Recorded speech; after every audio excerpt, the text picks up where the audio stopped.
eyeballs.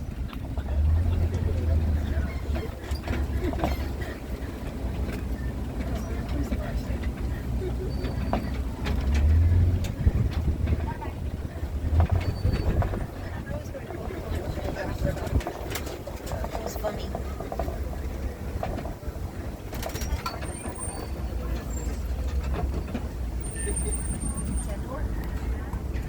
All right, my friends, so there are a couple more species hanging out on this right-hand side of us. There are 3 antelope species. You'll see the wildebeest, which are pretty recognizable. The large tan antelope are the eland, and then the smaller tan and white ones are the springbok. Now, the wildebeest are a large migrating species. They will migrate up to 1,000 miles every year in search of watering holes and feeding grounds. The springbok are the smallest antelope species out here on the reserve. They are about the same size as the average golden retriever. And the eland are the largest. The male eland is about 2,000 pounds out here, so he's quite large. Male elands are also quite funny. When they are trying to attract a mate, they will travel through thick underbrush and allow vines, leaves, and other things to get tangled up into their horns. This will create small flower crown-like structures on their heads. They will show those structures off to the ladies in an attempt to woo them, and it does usually work, but sometimes it doesn't. And when it doesn't, the female will be sure to show her rejection, and she will show it by ripping the flower crown off of the male's head. It is a pretty tragic sight to see. Now we have entered elephant territory, and it does look like there is an African bull elephant off to our right-hand side. It looks like he's actually headed up a little ways towards the red clay pit, so we are going to get a little bit better view of him in just a moment, but there's a nice tail end view of him.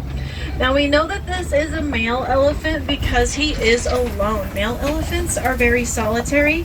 Once they reach maturity, about the age of 11, they will break away from the herds that they're born into.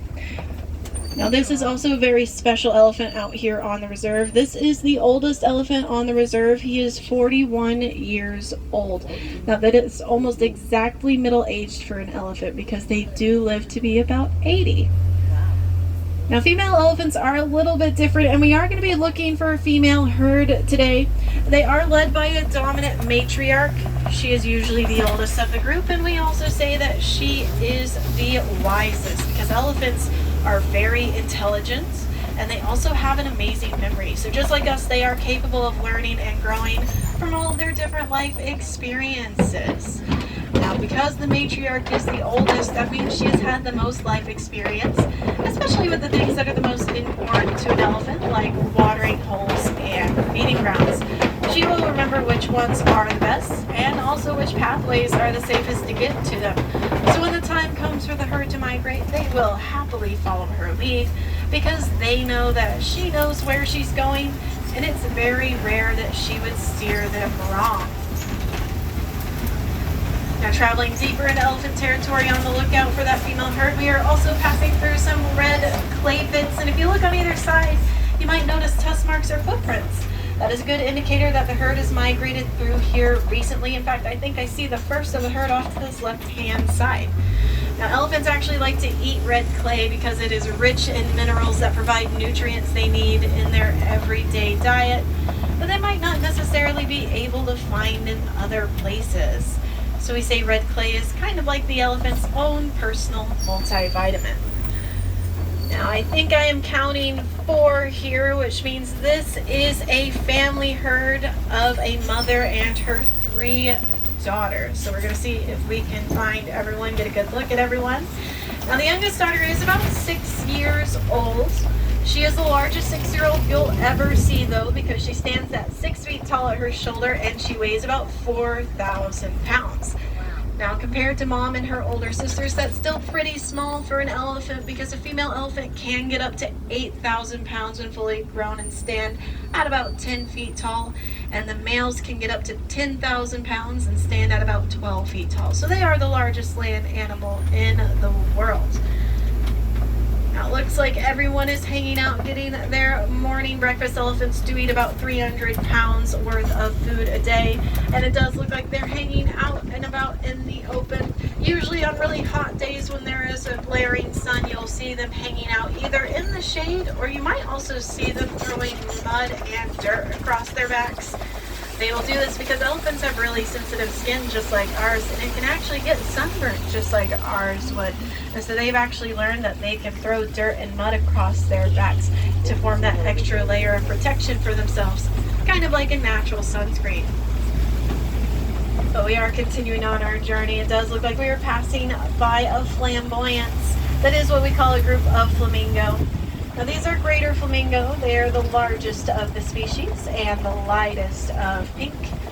Now flamingo don't hatch pink, they actually hatch gray, and then they will develop their pink coloration over time from their diet, which does consist mainly of brine shrimp. Brine shrimp has a property in it known as beta-carotene. Beta-carotene is actually what makes carrots orange. It makes the shrimp pink. So in turn, at about 2 years of age, it starts to make those flamingos pink. So imagine if you ate carrots, and only carrots for your entire life, you might start turning orange. Now we have exited elephant territory and we have entered rhino country. Now I know that black rhino earlier was a little bit harder to see, but it looks like the white rhino are hanging out here by their mud wallow. We are going to get a little bit closer view of them here. Now white rhino do get their name from the Afrikaans word wijd. Wijd means wide lit, but it sounds a lot like the English word white, which is why it was mistranslated when it was brought over to the English language.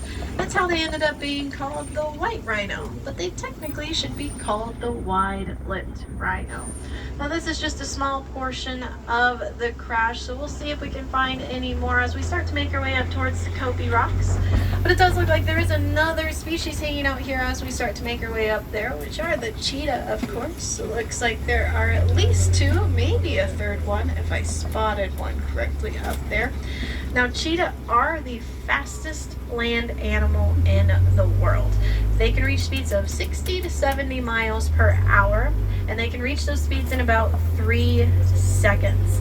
Now, they don't hold that speed for very long. It does take a lot of energy for them to reach that speed, and it does take them about 30 minutes just to cool down. Now, they are pretty cool because they're very unique amongst the big cats. For example, they do not roar. Instead of roaring, they will emit a very high-pitched chirping noise that sounds almost like a bird. And they can also purr and meow just like the common house cat does, which is something that no other species of big cat is capable of doing. They are also diurnal, which means you're going to see them being more active during the day, whereas other big cat species are nocturnal and like to hang out at night. And they also, unlike any other cat, big or small, do not have retractable claws. Their claws are actually always out, and that's to help them to gain traction when they are traveling at the high speeds that they travel at. It kind of acts like the cleats on the foot of an athlete.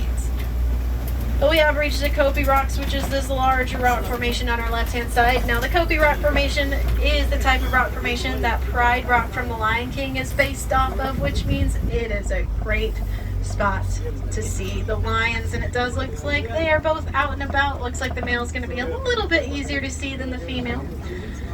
Now, they are demonstrating what lions do all day, every day, which is rest, relax, and sleep. They do that for about 16 hours out of their day. Now, once the sun goes down, they'll become more active. It will be the female that will go out and hunt for the pride, while the male hangs back and guards the territory and any cubs that are around. So he's kind of like a stay-at-home dad. Now, a lion will guard his territory by roaring. A lion's roar can be heard up to 6 miles away, which means if there was no other noise going on Walt Disney World property, and either of those two decided to roar, you'd actually be able to hear them as far away as Epcot. I think I spotted another species up ahead. I think it was an ostrich. Oh, yeah, it looks like they are still around. Ostriches are the largest species of bird in the world. They stand between 7 and 9 feet tall, and they weigh 200 to 300 pounds, which means they are too heavy to fly. So instead of flying, they will use those powerful legs to get around. They can actually run about 40 miles per hour, which makes them the fastest thing to run on two legs. So we do have two record holders here on this side of the savannah, with the cheetah being the fastest thing on four and the ostrich being the fastest thing on two. It does look like with those ostriches, we are starting to make our way off the savannah and into a place known as Magadi Glen. Now, Magadi Glen is where our warden's post is, so we are going to swing by and say hello to the warden. And the warden does usually keep some Nigerian dwarf goats around. Now, they are a very small species of dairy goats. They are very cute, very easy to upkeep. They don't take up too much room, and they do provide a very rich milk that is high in protein that farmers can sell at different marketplaces for a profit. So they're a really useful livestock animal, on top of being just absolutely adorable. And it does look like the majority of them are hanging out right in the front of the warden's yard here, so really easy to see. Now, there is actually something else in this yard that is pretty interesting. It's this large yellow wooden structure that you'll see right in the middle of the yard there. Now, that is actually a beehive. And out in Africa, it'd be used in something known as a beehive fence.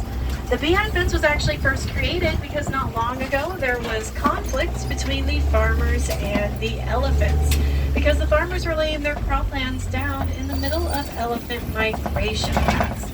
Now, elephants have that amazing memory I was talking about. So they remembered those pathways to be where they needed to travel, and they weren't going to change them just because there were croplands there. So they would end up walking right through them, raiding them and destroying them as they went, which upset the farmers and created a really negative situation between the two. So a couple different conservation efforts around the world started looking for a peaceful solution. And that solution was actually found right here on the Harambe Reserve, because around the same time, this was happening in the early 2000s, we were studying the elephants that reside here. In fact, that first elephant you saw today was a part of the study himself. And through that study, we learned that they're actually afraid of bees. And when they hear bees buzzing in an area, they tend to steer clear. Well, we took this knowledge that we learned and we got together with the conservation effort that was happening in Africa, and all together we came up with the idea for the beehive fence. So now the farmers will use those fences to surround their croplands, and the elephants have learned to stay away. Now, the bees also benefit because their numbers have gone up in Africa because those hives are being utilized, and the farmers benefit because not only are their croplands safe, but they also get to sell the honey that the bees produce for a profit. So you could say it's a win-win-win for all parties involved.